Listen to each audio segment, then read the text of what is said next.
Magnaflux. It was bought out by Miller Welding.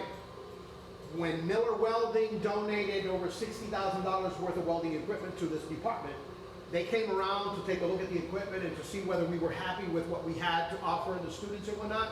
And we gave them a tour. When they walked in here and they saw the machines, oh look, we still make these machines. Obviously the newer version of it. This is a 1967 version, okay? But it is a workhorse. Parts have been replaced on it, but it is so good that they have lasted. I'd rather have a machine like this, a workhorse, that you know you're going to get mileage out of it, as opposed to the newer tech that nowadays don't really last that long and they go bad quite quickly and a lot more expensive and whatnot, okay? All right, to get you familiarized with the machine, I'll start at the very top. This particular cover that you see right here is on a frame that actually swivels out and creates a dark environment because we make use of a black light, okay? Because everything is fluorescent. We'll use that a little bit later on. Right over here you have the head.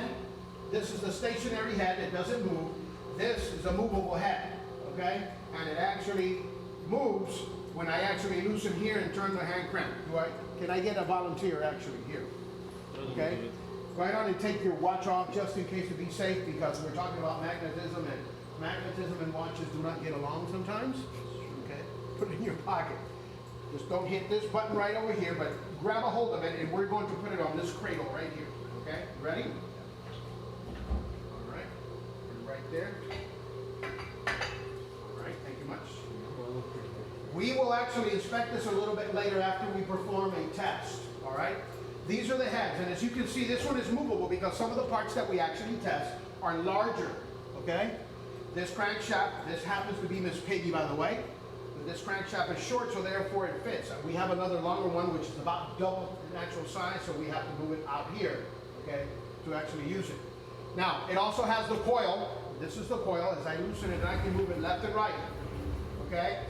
And if the part happens to be long, I can give it a shot with the coil at this position or move it down a little bit further, give it a second shot to ensure that I'm imparting enough electromagnetism onto the part, okay? Now, what you see right over here on my left, on this arm, is my black light. And as you can see, it's on already. Please be careful with it. Do not hit it against anything. As a matter of fact, it swivels on this arm, but it comes off, and it has right there. See that spike? It fits on that little hole. But when you're actually moving it around, okay, be careful not to hit it. This is a very expensive unit, okay? The intensity of that light has to even be inspected also to ensure that it's providing enough light, because this entire machine is being utilized to maintain the airworthiness of these engines, which are going to go on airworthy aircraft. So everything has to be operational, okay? If you look here, you see this grate, and you'll be able to see through the actual grooves, see the oil down there, and the agitator is moving it. Go ahead and take a peek, okay? It looks dirty, doesn't it? It looks really dirty. In all actuality, it's not. And let me show you why. Let me get in there real quick. One of the things that has to happen when testing the oil, because it also has to be tested, testing the media, is testing how many parts per million exist within the oil. This is a sample of that oil. And what you see right here, these are the actual iron oxides, okay, that are mixed in with the oil. So what you're seeing, the fact that it is dark is because of the iron oxides. It's brown in this particular case, but the oil, as you can see, is quite clear, okay? That's what exists in there. Okay?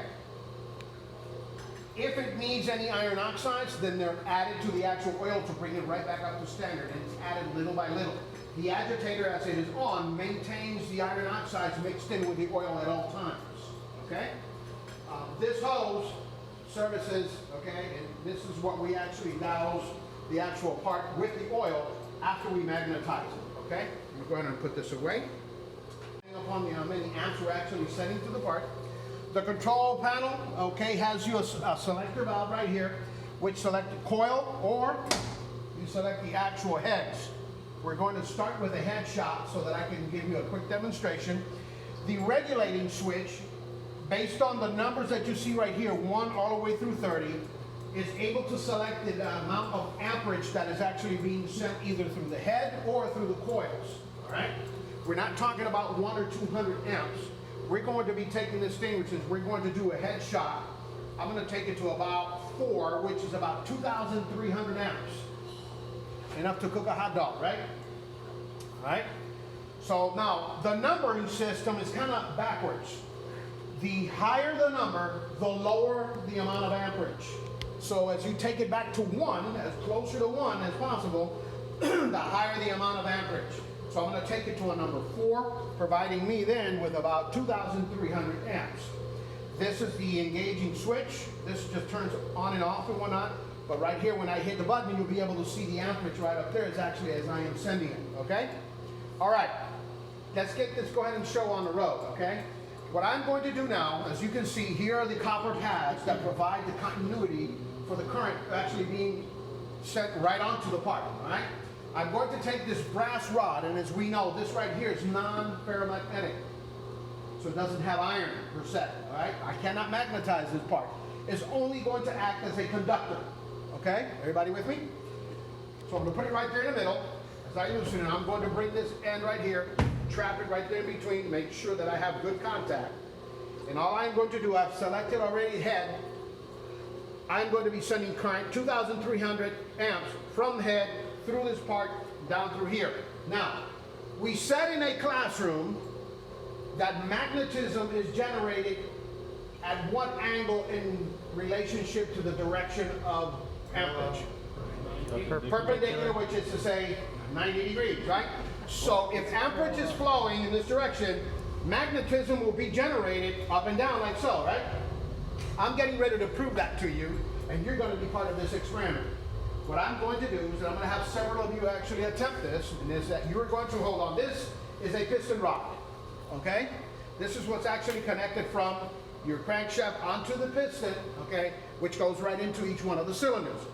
All I am going to do is I'm going to have you hold the part right here, and you're going to hold the other half of this moon, within an inch, and you're going to keep it from actually being drawn together because magnetism will be generated there.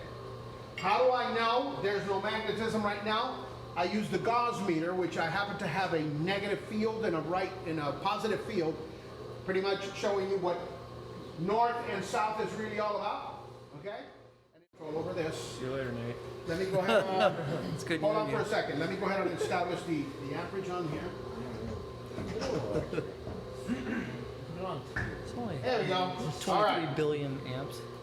2,300 amps going through there. You ready? Yeah. Twist it up. There you go. Twisting is the best way to tear it apart. Try it again. Let's see if you're That was okay. sexy, Nate. Ready? Yeah. But you feel the pulling, right? The magnetism. Who else wants to try? Come on. Don't be afraid. Go ahead and take your watch off, please. I don't want it to go bad. Oh, jeez. If you have a watch, take it off so that way it Happens so doesn't fast. get It's like affected. it's impossible. That threw me off. You need time. Within an inch. You ready? Yeah. You ready? You can do it. One more time. Come on. You're strong. I know you can. There's no way. It's not. Come on. Who's that?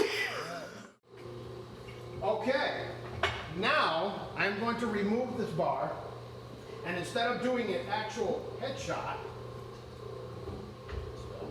we're going to use Miss Piggy to hold the propeller in place, okay? And this is where the oil galleys are, is where the actual piston rods actually connect, all right?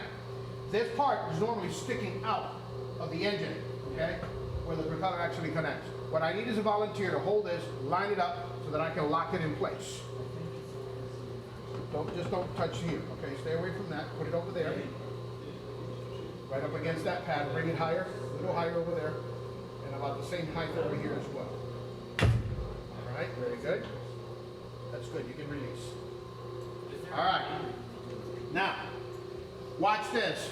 I'm testing to see if there's any magnetism. There may be residual from the last time that I actually hit it, but very little, as you can see right there. Okay?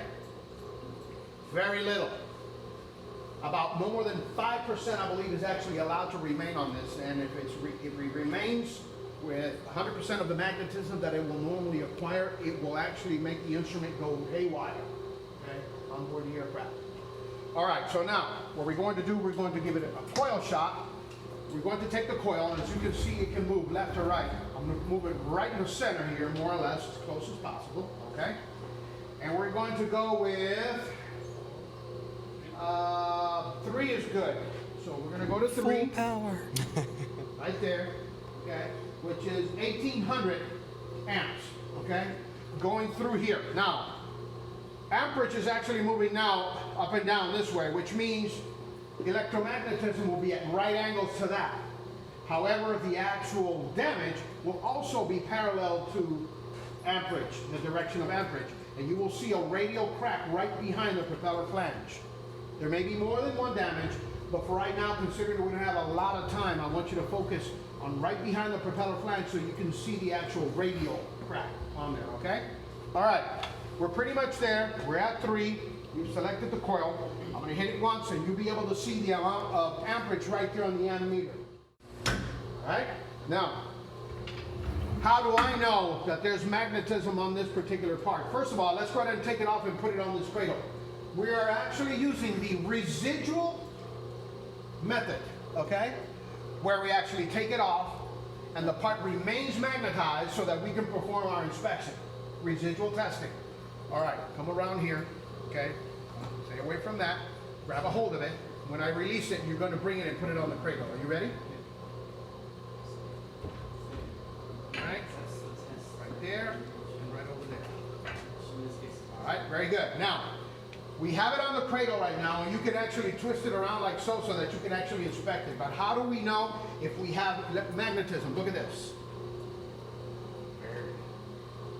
It's pegging out completely on one side. Let me do it for this group right over here. Watch what happens as I move it down.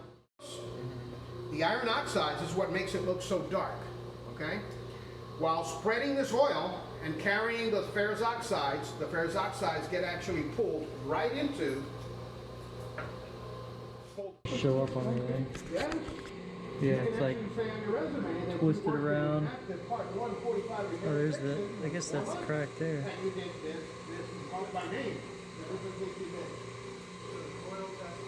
Yeah, there it is.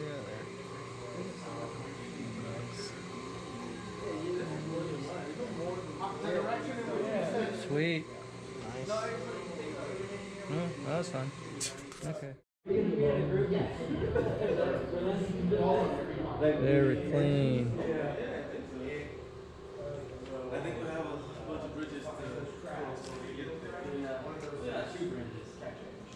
Just right and then 2 under. And it could either parallel with the direction of current or up to 45 degrees from it. So if I want to go back up, I usually like you're gonna have to pay me After we get to the air, because it draws in the arc that is right onto the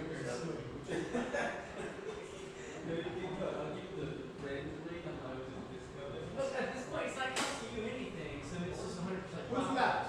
Everybody got to see it already?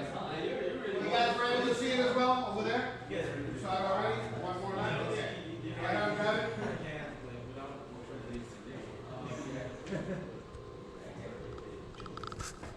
This is the machine that I told you guys that they're thinking of getting rid of because it's AC only. Okay? It's not DC, so it cannot test and really penetrate into the material. Lycoming came up with a new criteria of inspection which requires an in-depth, a little bit more in-depth inspection than. Okay? Now, what we're going to do, we're going to put it back, and now we're going to demagnetize the part. Where's my volunteer? Come on. Let's make it happen. Take your watch off. I don't want you to blame me.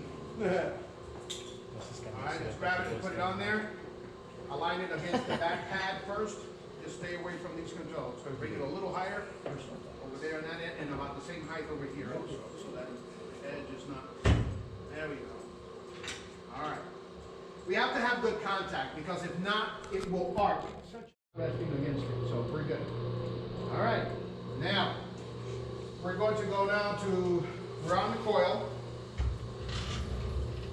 In the middle of it. You know what? I'm not satisfied with that. That may arc. it down a little bit. Ready? Okay. Right about there, about the same height on both ends on the pad. Ready? All right. I think we're good there. All right.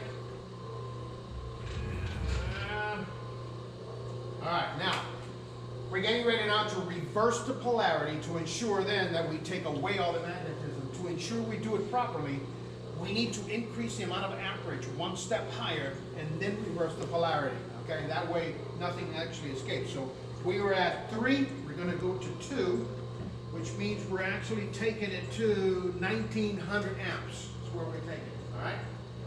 We're at coil. I want you to focus your attention on the ammeter because it will cycle one at a time, reversing the polarity until it actually reaches 30, which is to say 0 amps, okay? This is the DMAG button. Ready?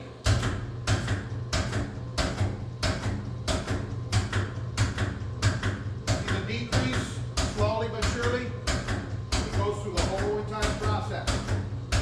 Now, if the crankshaft is even longer, I may do this step twice by moving the coil down further and doing it again. Now, this is usually enough. It leaves a very small amount, but it is enough. How do I know? Here's the actual gauge meter as I take it to it and see how it's now not pegging out. Did you have some slight movement, but not reacting to it barely at all? You guys over here, okay? Right there, I was barely moving. It's been demagnetized. Okay? All right, let's go ahead and take it off the machine, and this time, let's put it right in here. There's a larger crankshaft. I wanted to take that one and replace it right there, okay? Radio crack. Ready? Radio crack. All right, go ahead and put it over there. Street crack. All right, now, any questions relevant to what we just did?